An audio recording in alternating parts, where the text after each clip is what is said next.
The Ministry of Ungentlemanly Warfare is a Guy Ritchie film. It's a war action comedy film.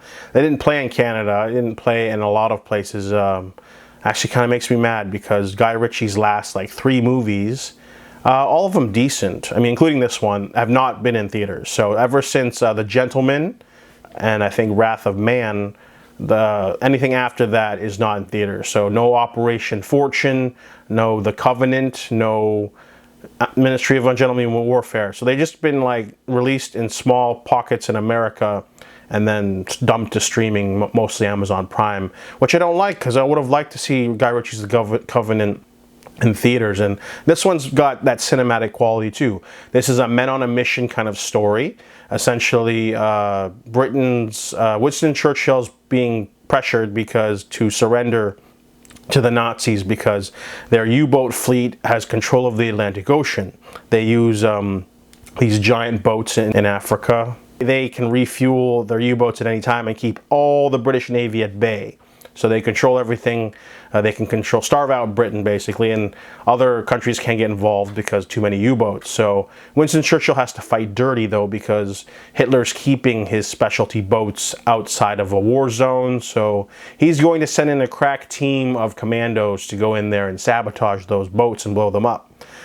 He's going to have to hire, weird people. So they bring in Henry Cavill's character. He's like a giant mustache, and he's like, oh, I can do this, but I want a specific team.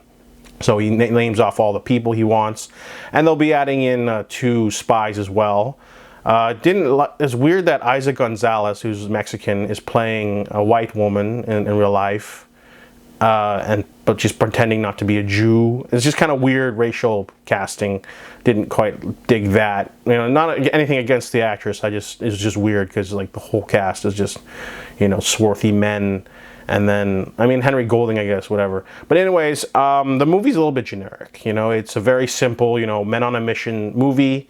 The opening sequence is a little violent, but it basically sets up that the plot's a little bit too lackadaisical in terms of suspense. There's not a lot of twists, not a lot of stuff going on. It's basically like, we need to do this thing. And then they do it easily. And then they're like, okay, now we need to go here. And they do it easily. And then we need to do this. And they do it. And then they do this. And then they do it. And there's some body count, huge body count.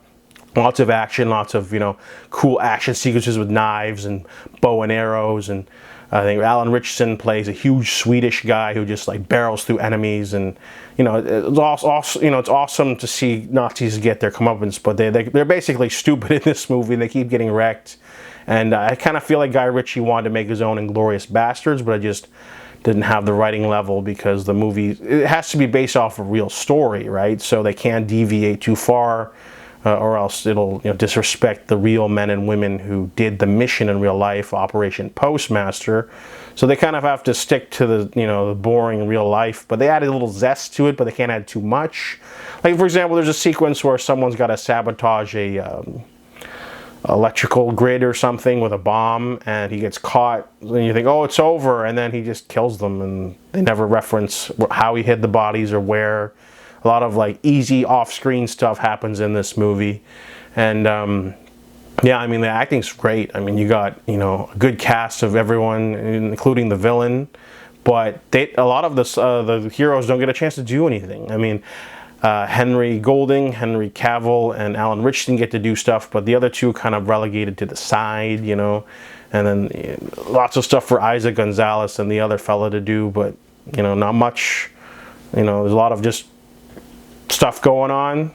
Get it done. It gets done easily, and it's a fun, breezy action picture, but it's a little bit shallow. Doesn't have much in terms of theme or suspense. Obviously, it's not gonna hold a candle to superior war or suspense films like The Guns of Navarone or Inglourious Bastards. I'm not holding it to that level, but it just doesn't manage to be anything more than just a flashy, entertaining picture, and which is fine, but I kind of wanted a little bit more heroism or something, more gravitas or something for characters to do, because it just felt really simple and easy. So I give the Ministry of Ungentlemanly Warfare a 6.5 out of 10.